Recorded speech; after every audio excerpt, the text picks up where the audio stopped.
तो दोस्तों, Daleep Hindi shorthand classes में आपका हार्दिक स्वागत है।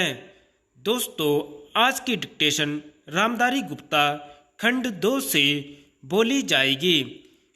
डिक्टेशन की गति 140 शब्द प्रति मिनट होगी।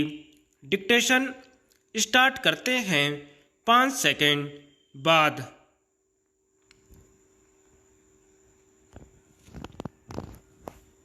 महोदय, यहाँ यह उल्लेखनीय है कि शीत युद्ध की समाप्ति व समाधान एशिया की घटनाओं तथा अफगानिस्तान से सोवियत सेना की वापसी से ही हुआ है। अफगानिस्तान में लंबे अरसे तक चला युद्ध सोवियत संघ के अस्तित्व के लिए कष्टदायी और मुश्किल हो गया। इस भयावह युद्ध से सोवियत नेताओं की वापसी से अनेक घटनाओं ने जन्म लिया, जिनकी परिणति शीत युद्ध की समाप्ति से हुई तथा जिसमें जर्मनी का एकीकरण तथा सोवियत संघ का विघटन शामिल है। संक्षेप में, शीत युद्ध का और इस तनाव का एशिया की एकता पर दूरगामी प्रभाव पड़ा। एशिया के सभी देश वह चाहते थे कि क्षेत्र में शांति बनी रहे। चीन और सोवियत संघ का सीमा विवाद, चीन और वियतनाम का झगड़ा और भारत व चीन का सीमा विवाद उस समय की परिस्थितियों को स्पष्ट करता है। इस तरह से पाकिस्तान पूरी तरह से थाईलैंड और फिलीपींस के साथ अमेरिका के खेमे में चला गया था।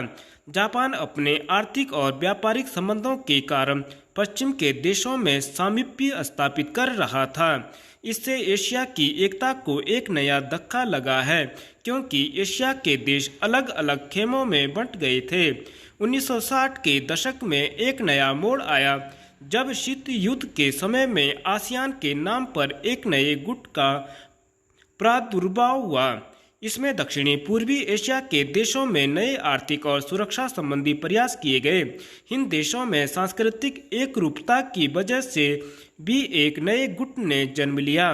लेकिन यह कहना कठिन होगा कि इन दक्षिण पूर्वी एशियाई देशों में समूचे एशिया की पहचान या एकता बनाने में सहायता मिली है या उससे धक्का लगा है, क्योंकि इन देशों ने अपनी नीति बहुत स्पष्ट नहीं की और केवल अपने ही गुट के अंदर भूमिपुत्र नीति को जन्म दिया। भारत भी अब आसियान का सहयोगी सदस्य बनने जा रहा है।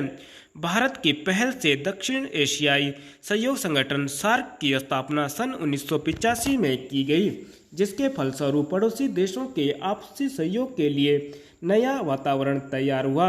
यह प्रयास शने शने उपयोगी रूप लेता जा रहा है, जो एशिया की पहचान बनाने की ओर महत्वपूर्ण कदम है। व्यापार, निवेश, तकनीकी ज्ञान, संचार माध्यमों में बढ़ोतरी ने विश्व गांव के विचार को भी पैदा किया।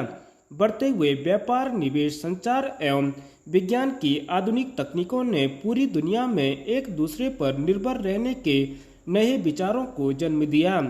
अंग्रेजी भाषा, हॉलीवुड, कंप्यूटर्स और उपभोक्ता संस्कृति ने पूरे विश्व को प्रभावित किया, जिससे देशों में फासले कम हुए। संस्कृति और सभ्यता भी प्रभावित हुई। हो सकता है कि उनके अच्छे परिणाम न हो, ऐसी भी आशंका की जाती है। उदाहरणतः जापान दूसरे महायुद्ध तक अपनी संस्कृति और सभ्यता व संयुक्त परिवार जैसी आधारभूत सामाजिक मान्यताओं को केवल अपनाए हुए नहीं था, बल्कि उससे चिपटा हुआ था। लेकिन जापान जैसे सभ्यता वाले देश भी यूरोप के प्रभाव से बच नहीं सके। महोदय, दूसरे शब्दों में आर्थिक, व्यापारिक, निवेश और तकनीकी कारणों से द्वितीय महायुद्ध के बाद और शीत युद्ध के दौरान एशिया के देशों में पुनः धुंधलापन पैदा हुआ। लेकिन यह बात सही नहीं है कि एशिया की संस्कृति और सभ्यता को पश्चिम के प्रभाव और आधुनिकतम तरीकों ने नष्ट कर दिया। हाँ, एक धक्का जरूर दिया, पर समय समय पर एशिया का यह रूप, एशिया की यह सभ्यता और संस्कृति बलशाली तरीके से उदयमान होती दिखाई देती है। पंडित जवाहरलाल नेहरू ने 1945 में अपनी पुस्तक डिस्कवरी ऑफ इंडिया में एशिया की पहचान पर लिखा है कि 1000 वर्षों से जब यूरोप अपने अंधकार के युग में था, एशिया ने अपने मनुष्यों को प्रगतिशील आत्मा को प्रभावशाली ढंग से दर्शाया। उन्होंने यह विश्वास भी जताया कि एशिया की संस्कृति और सभ्यता यूरोप की संस्कृति और सभ्यता से अधिक प्राचीन है। आज के दिनों में भी चीन के नेता अपने यहाँ आध्यात्मिक क्रांति की बात करते दिखाई देते हैं और अपने आर्थिक विकास को भी प्रतिबिंबित करते हैं। मलेशिया के प्रधानमंत्री भी बड़े गर्व के साथ मलेशिया के रास्ते की बात करते हैं और आधुनिकता और पारंपरिक संस्कृति के मिश्रण से मलेशिया का विकास करना चाहते हैं। भारत के प्रधानमंत्री भी मध्य मार्ग की बात करते हैं जिसको वे भारत का पारंपरिक सहिष्णुता के अनुसार ढालना चाहते थे। एशिया के इन सब नेताओं की समय समय पर की गई घोषणाओं का वर्तमान संदर्भों में पूरा अर्थ लिया जाना चाहिए, जो एशिया की पहचान को नए सिरे से बनाने में सहायक सिद्ध हो रहा है। यहाँ यह भी बताना उचित होगा कि हाल के वर्षों में एशियाई देश, विशेष रूप से पूर्वी एवं दक्षिणी पूर्वी एशिया के देश, एशिया के सुदृढ़ देशों के रूप में उभरे हैं और इन देशों के आर्थिक विकास की दर विश्व के किसी भी अन्य देश के आर्थिक विकास की दर से अधिक है तथा जिनके आने वाली शताब्दी में विश्व आर्थिक व्यवस्था के निर्माताओं के रूप में उभरने की आशा है। आर्थिक सफलता की इन कहानियों का श्रेय मुख्य रूप से अनुशासित कार्य, किफायत एवं बचत की ऊंची दरों जैसी एशियाई विशेषताओं को जाता है तथा इनसे देशों की जनता के जीवन स्तर में सुधार आया है और एशिया की पुनः खोज जैसा वातावरण चल रहा है। एशिया के देशों में अब आपसी भाईचारे की भावना उभर रही है और इससे ये देश परस्पर निर्भर हो रहे हैं तथा शीत युद्ध के प्रभाव से मुक्त होते जा रहे हैं। हमारी सरकार ने अपने एशियाई पड़ोसियों के साथ बेहतर संबंध बनाने में पहल करके इस बदलते रुख के प्रति सकारात्मक रवैया अपनाया है। इन सब बातों का जवाब आज उपलब्ध नहीं है, लेकिन शने शने इन प्रश्नों में ही इसके उत्तर मिलेंगे। एशिया अपने इन प्रश्नों के उत्तर में एक नए एशिया को जन्म देगा और अपनी एक नई पहचान बनाएगा।